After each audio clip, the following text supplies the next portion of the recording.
Kalaulah satu masa nanti Yang Berhormat akan jadi Perdana Menteri, adakah peruntukan kepada ahli Parlimen Pembangkang dibagi tak? Terima kasih kepada PAS dan PN yang telah menyatakan PH ada calon Perdana Menteri. Yang baik. Terima kasih. Tetapi kalau berterusan, setiap kali pilihan raya kata nak tukar kerajaan, ia tidak akan membawa kebaikan dan juga sentimen yang baik kepada market. Perdana Menteri dalam beberapa penegasan beliau semasa dalam pembentangan Belanjawan dan sebelum-sebelum ini pun mengingatkan bahawa subsidi dan juga bagaimana pencukaian dilaksanakan adalah usaha-usaha untuk memastikan yang kaya ataupun yang berada memberikan fungsi dan tugasan mereka untuk membantu kepada pembinaan nation building ataupun pembinaan negara bangsa dan juga masyarakat yang bersatu padu. Jadi tidak lagi yang kaya bertambah kaya, yang miskin terus tertinggal ataupun menjadi papa kedana. Ini prinsip asas yang saya percaya wajar disokong oleh seluruh ahli dewan. Kerana akhirnya bagaimana sekalipun cukai ia dilaksanakan, yang kaya harus memberikan dan juga yang miskin akan menerima ataupun mendapat bantuan yang dipanggil sebagai subsidi, dan sangat tidak adil untuk kita berikan subsidi kepada mereka yang sudah berada dan kaya. Saya laksanakan sedikit sebanyak pengalaman di negeri Selangor sebagai contoh. Pada tahun 2019, apabila saya telah mensasarkan semula pemberian subsidi untuk air percuma di dalam negeri Selangor. Memang terdapat pelbagai kata-kata dan juga sidikal yang ada di luar sana yang menganggap bahawa ia akan memberi kesan kepada sokongan politik mahupun memberi kesan kepada kehidupan rakyat secara meluasnya. Teringat saya bagaimana kerajaan apabila kerajaan cuba mensasarkan subsidi diesel dan mungkin selepas ini RON 95. Walaupun secara politically pada ketika ini, di saat suara pembangkang yang kuat, di saat seruan mereka yang begitu keras, ia mungkin tidak betul, tetapi ataupun tidak mencapai kejayaan segera, tapi akhirnya kita akan dapat melihat ketegasan kerajaan ataupun fungsi kerajaan untuk melaksanakan perkara yang betul. Saya ambil contoh, apabila saya buka pendaftaran untuk air percuma di negeri Selangor, kita sasarkan untuk 600,000 daripada keseluruhan 2.4 juta akaun termasuk Kuala Lumpur wilayah dan persekutuan bagi menerima skim air Darul Ehsan, iaitu meneruskan air percuma di dalam negeri Selangor. Setakat ini hanya 340,000, walaupun saya dah naikkan lantai dan shillingnya kepada penerima-penerima di kalangan RM5,000 dan ke bawah. Saya percaya namun kerajaan perlu menerangkannya dengan tuntas dan jitu lebih awal ketika dilaksanakan, termasuk mengambil langkah-langkah susulan supaya kesannya itu tidak terlalu terus kepada rakyat. Dan hari ini kerajaan telah melaksanakan beberapa langkah-langkah terbaru. Tadi Kota Melaka berkongsi bagaimana kita telah berbelanja 13 bilion secara keseluruhan, meningkatkan sumbangan tunai ramah sehingga 4,000 lebih, dan juga beberapa program-program yang terus kepada rakyat seperti program Sejati Madani. Saya tertarik apabila Kota Melaka membangkitkan, ada juga seruan politik kaum yang membangkitkan orang Cina tak cukup. Tapi apabila diumumkan bantuan untuk sekolah atau bantuan untuk kampung baru Cina, di sana ramai penyokong-penyokong daripada perikatan membangkitkan orang Melayu tak dapat apa-apa. Sedangkan hakikatnya dalam Sejati Madani secara keseluruhannya ada 1 bilion. Kampung-kampung Melayu ada 600 juta ringgit Malaysia, 200 juta ringgit Malaysia untuk kampung-kampung, manakala 100 juta untuk universiti yang sebahagiannya orang Melayu dan sebahagiannya orang Islam. Dan perkara ini perlu dibetulkan kerana akhirnya siapapun yang mentadbir dan memerintah, pembentukan masyarakat yang bersatu padu itu akan tetap menjadi cita-cita kerajaan, dan pembangkang tidak boleh menggunakan elemen ini semata-mata untuk mendapat kepentingan sementara ataupun mendapat keuntungan sementara, kerana akhirnya Malaysia tidak akan dapat bertahan dengan upaya itu. Sikit Yang Berhormat, kalaulah satu masa nanti Yang Berhormat akan jadi Perdana Menteri, adakah peruntukan kepada ahli Parlimen Pembangkang dibagi tak? Saya mulakan perkara tersebut di Selangor pada tahun 2018. Kita berikan peruntukan itu dan kita teruskan. Tetapi kena ada persefahaman lah.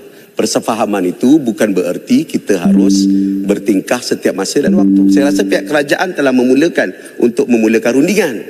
Tetapi apabila rundingan itu dibalas dengan kenyataan media dan tidak diikuti dengan perbincangan seterusnya, saya percaya perkara itu perlu ada kedua-dua pihak untuk bersetuju dalam beberapa asas sebelum kita bersetuju untuk menyampaikan peruntukan yang sama dan seimbang dengan semua. Ahli Berhormat sekalian, sebagai kerajaan saya percaya Tambun dan rakan-rakan pimpinan percaya kepada disiplin fiskal. Disiplin fiskal ini telah ditunjukkan dengan baik apabila kita cuba mengurangkan jumlah hutang. Tapi dalam masa yang sama, kita juga mempertingkatkan kebertanggungjawaban sosial untuk memastikan nasib masyarakat dapat dibela dan diteruskan dengan peningkatan-peningkatan sokongan termasuk dalam bidang pendidikan. Saya nak sebut balik apa yang saya tanya tadi. Yang Berhormat ada baca tak konten MOU yang diberikan kepada kami itu? Kalau Yang Berhormat baca, saya rasa Yang Berhormat sendiri pun akan terkejut Dan saya nak tanya, kalau di Selangor Yang Berhormat dipahamkan memberi peruntukan, adakah ada MOU dan konten yang sama kepada semua ahli-ahli Dewan Undangan Negeri Selangor sehingga mereka dapat peruntukan? Ahli Yang Berhormat, mungkin di Selangor tajam dan pertarungan itu tidak sehebat di peringkat persekutuan walaupun jumlah opposition bertambah. Tapi keadaannya berbeza dan sudah pasti suasananya berbeza. Tetapi pengalaman kita ketika berurusan dengan BERA satu ketika dahulu. BERA telah mengemukakan satu solusi ataupun satu MOU cadangan diikuti dengan pembentukan jawatankuasa. Berbulan-bulan jawatankuasa itu bermesyuarat. Detail pergi ke baris dan tiap perkataan supaya kedua-dua pihak setuju. Jadi saya percaya langkah persetujuan MOU itu kalau dimulakan dengan satu preamble ataupun satu aturan yang tidak dipersetujui dan agak dianggap sepihak, ia harus ada cadangan balas dan harus diwujudkan medium. Kalau tak, kita akan terus mengutarakan isu-isu politik daripada isu pokok, iaitu peruntukan dalam ahli parlimen yang adil untuk digunakan. Jadi saya percaya hal ini perlu diurutkan dengan perkara tersebut, bukan dengan statement, tetapi statement itu kemudian mengajak untuk berlakunya kegagalan dalam MOU atau pembincangan tersebut. Apa maksud Yang Berhormat pertemuan yang tajam itu? Baru beberapa hari lepas kami semua mengundi menyokong usul kerajaan.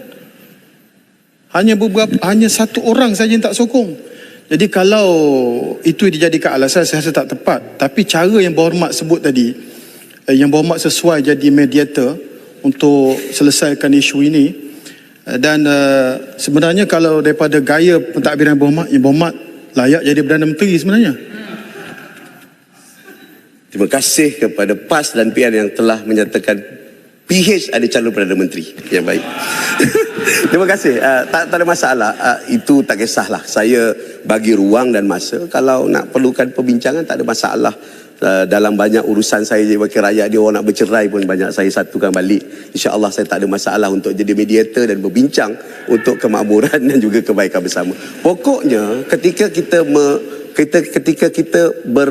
bersepakat ataupun menyatakan persetujuan dengan BERA satu ketika dahulu, di saat itu keadaan politik yang sangat keras. Kalau kita teruskan, ada tolakan, ada bantahan terhadap perkara-perkara penting seperti belanjawan dan sebagainya, ia tidak akan membawa kebaikan kepada negara hingga kepada penolakan belanjawan dan akhirnya struktur negara berlaku.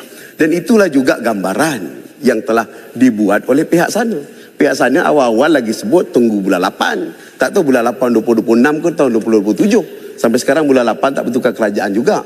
Jadi artinya kalau kita bersetuju kepada beberapa asas, dan tak ada masalah untuk hal itu kita teruskan dan bincang. Itu maksud saya soal rampasan dan juga tugasan ambil alih kerajaan. Ya, terima kasih Yang Berhormat kerana mengharapkan kerajaan itu bertukar. Yang Berhormat tak sabar menunggu nampaknya daripada ayat tadi. Terima kasih Yang Berhormat Gombak. Terima kasih. Sekiranya saya nak jelas, tak ada bukan masalah. Maksud saya, gambaran saya, isu besar penting adalah selepas habis pilihan raya dan ada gesaan untuk bentuk kerajaan perpaduan dan buat kestabilan. Alhamdulillah kestabilan itulah yang dapat menjamin keyakinan pelabur pada hari ini. Yang di sana ingin jadi pembangkang, okeylah, tak ada masalah. Tetapi kalau berterusan setiap kali pilihan raya kata nak tukar kerajaan, ia tidak akan membawa kebaikan dan juga sentimen yang baik kepada market. Saya nak nyatakan, saya tak bersokong ada rampasan kerajaan yang dibuat melalui pintu belakang ataupun daripada atap ataupun daripada mana-mana.